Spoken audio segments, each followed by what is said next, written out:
In this video, I'm going to provide 10 tips, 10 things you must know if you want to publish a book in 2025. This is coming from me. I have not made six figures self-publishing books, but I have made six figures on the other side of publishing, the ghostwriting side. I've been the one hired to write these books on mental health, on parenting, on self-care, so many different topics. I have written over 500 books in the span of, 4 or 5 years for many self-publishing authors, seasoned and new. And I've gained a lot of insight because I've seen all these different journeys in self-publishing, and there's a lot that I've learned and I want to share with you today. Tip number one, advice number one is you must know your why. Why are you going into self-publishing? Everyone has a different reason. Sorry, I really need to take a sip. For instance, if you want to go into self-publishing because you want to make money and you want to make money now and you just are thinking about profits, then self-publishing might not be for you because it's not the path to making money fast. So you need to know your why. Now, if you want to go into self-publishing because you want to really, there's a book that you really want to write, maybe you want to write your life story, maybe there's just something that you want to create and you just want to publish, then hey, this might be the road for you. There are other things that you can do if you really want to make money fast. If that's you, then you're better off becoming an affiliate marketer, maybe starting a YouTube channel and sign up for some affiliate programs and make money that way. I guarantee you'll make money faster than you would if you decided to self-publish. So knowing why you're going into self-publishing is extremely important. Tip number two, do not go into self-publishing if you lack patience.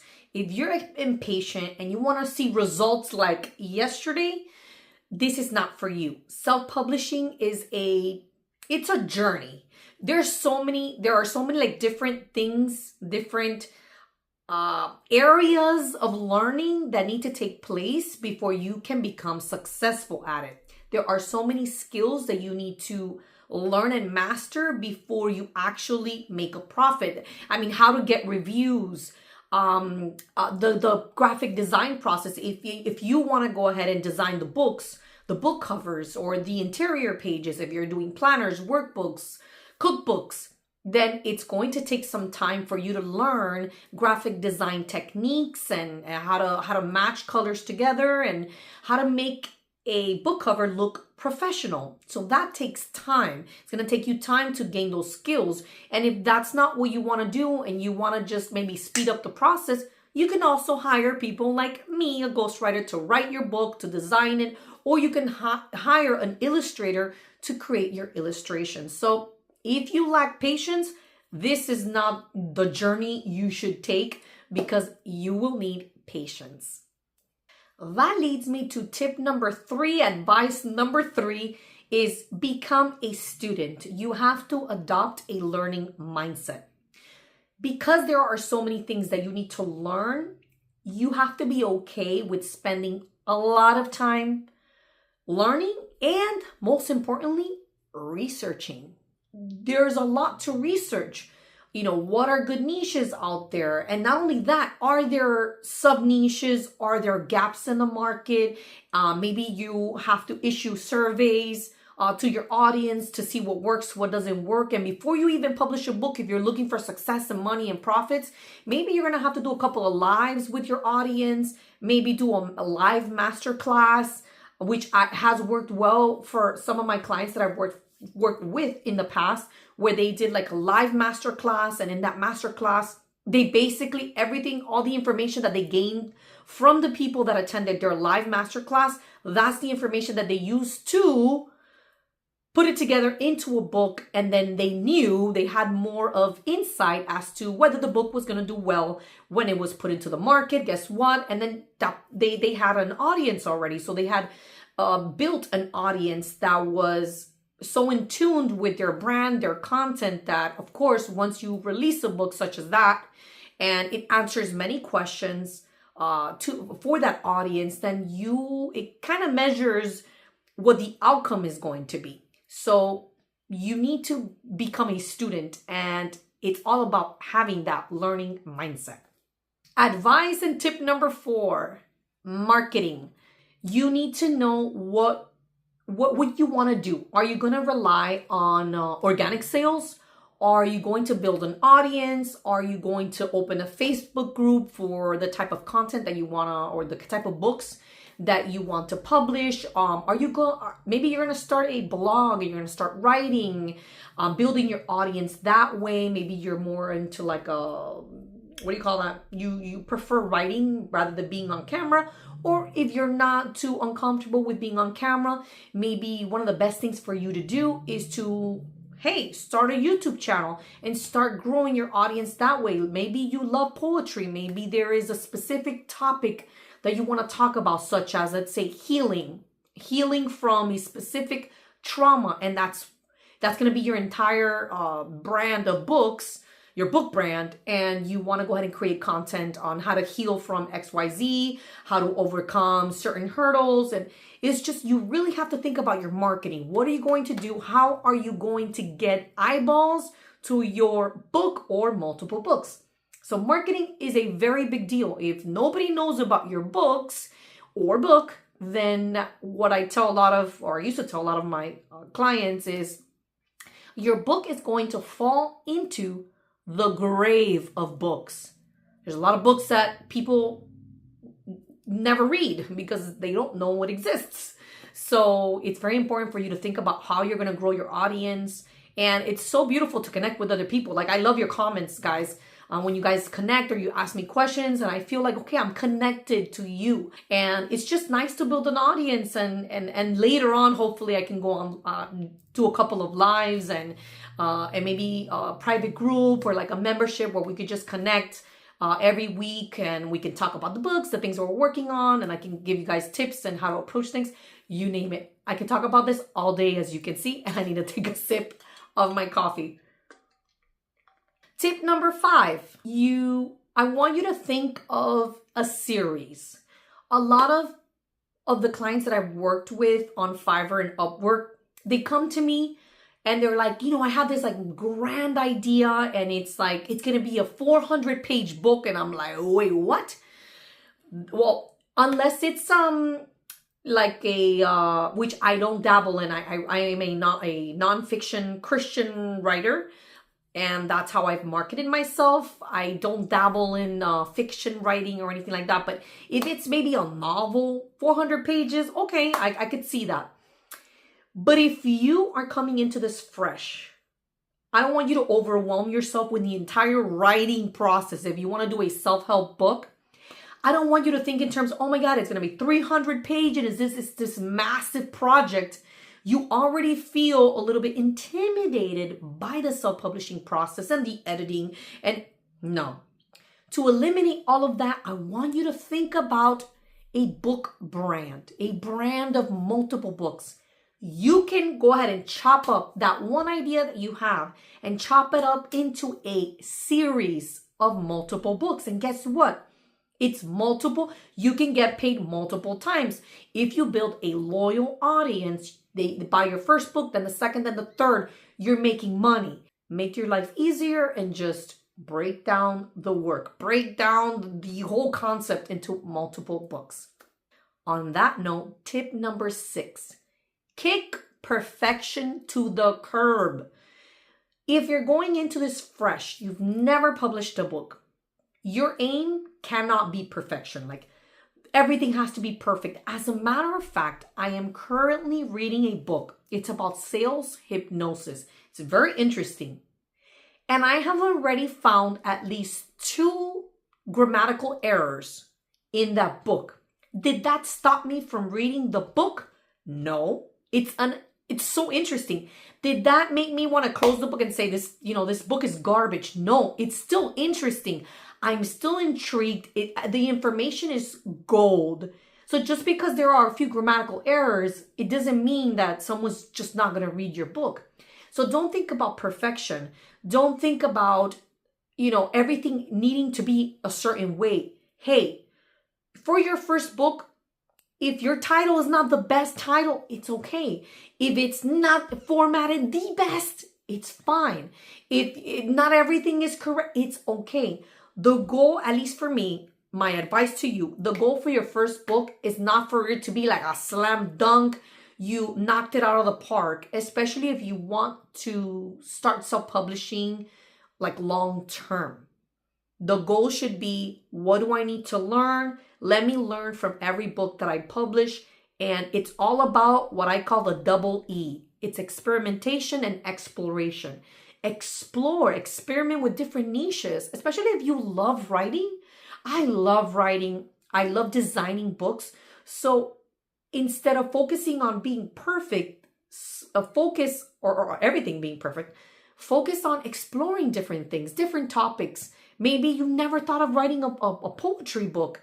And then in one of the videos that I have, I teach you how you can turn just thoughts and experiences into a poetry book, because I'm a big believer that our experiences, the feelings that we have, are poetic.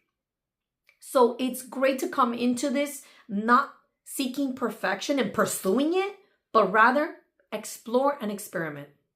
Tip number 7, if you're going into this, as I mentioned before, you don't want to think about perfection and you want to go ahead and dabble with different topics and different niches, don't tell anyone. That's my tip for you. Tip number 7, don't tell anyone what you're working on. If you think about this, if you go in your first book that you're going to write, right? You don't tell anybody that you're writing a book. You don't announce it to anyone. You're not thinking about the whole audience and the marketing and this and that, and everything has to be a certain way.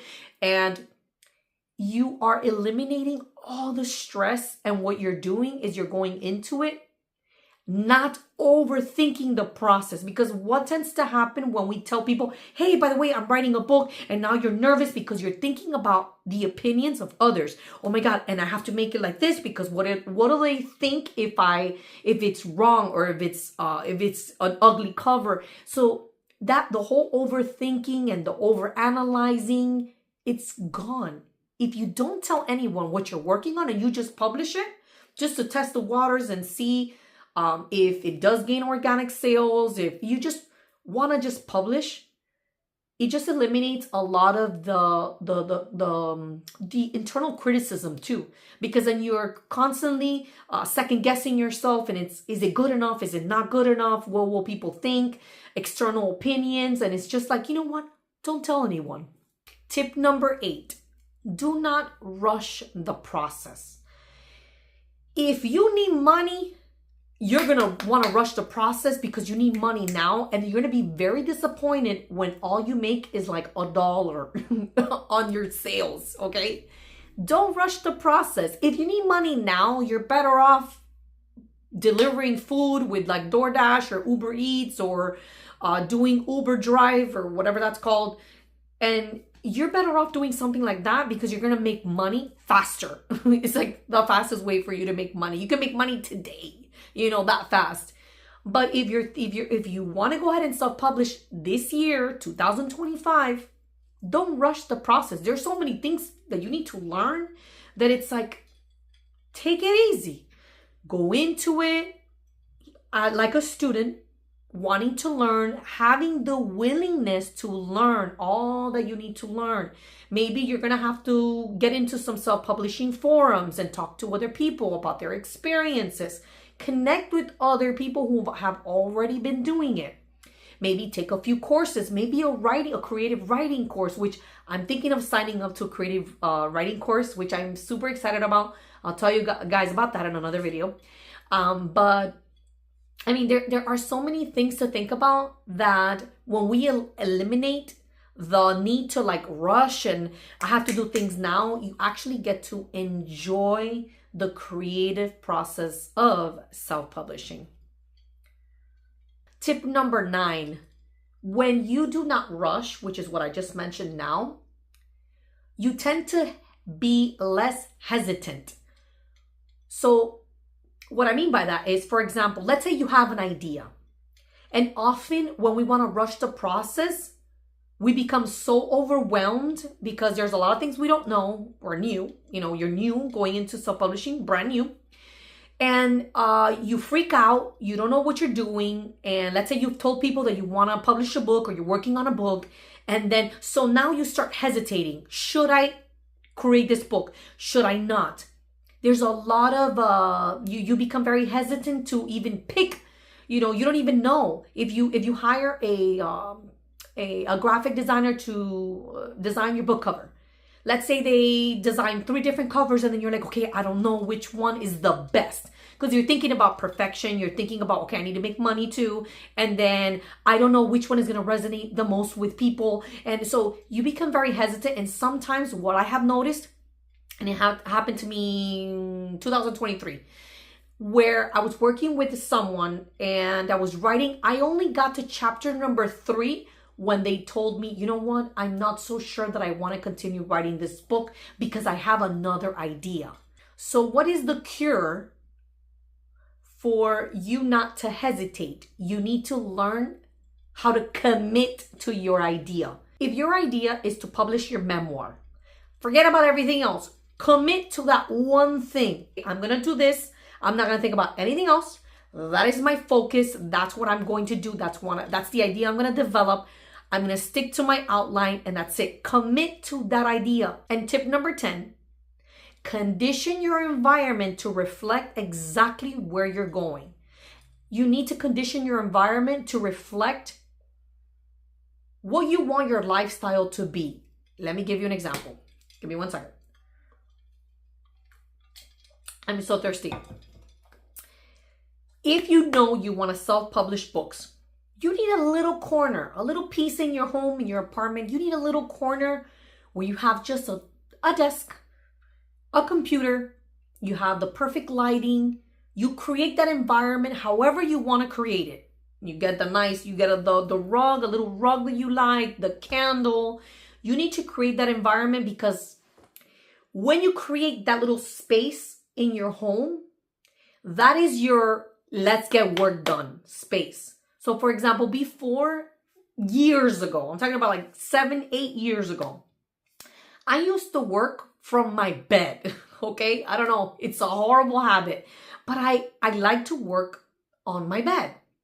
And so I would take my laptop and I had like the whole setup. I even had this, like, it looked like a tray, but it had a little, it was something that adapted to that tray where I could use my mouse. I don't even know what that's called, but it was something for the computer and I could use my mouse on it. And I realized that because I was in my bed, it just felt like I never actually took the time to just rest. My room was my office. My bed was my office. I had notebooks. I had books on top of it. It was next to my bed. I had books, pens, Post-its, you name it. I felt like a mess. I promise you, when you start conditioning your environment to reflect where you want to go in life, things start to change because you start acting and feeling different. You know, like for example, I come to my home office. I didn't have a home office before. And I come to my home office and I know when I am in here, it's time to work. It's time to learn. It's time to read. It's time to study. It's time to do my research. It's like there is no scrolling on my phone. Think about it. Do you have a space within your home where you know that that's going to be your place of creativity? That's going to be the place where you go to write down your ideas, your thoughts. That's your space to be you, to be able to pour out everything that's inside of you so that you can learn, you can breathe, you can relax your mind too. I mean, it has to be a space that you enjoy going to. I hope this video was helpful. I hope that you are able to look into like this whole self-publishing journey through a different lens of knowing that it's a process. It's a process. You need to be open to learning, developing that learning mindset, becoming a student, and having the patience to develop the right skills so that you can be successful. Thank you for watching and I'll see you on the next video. God bless.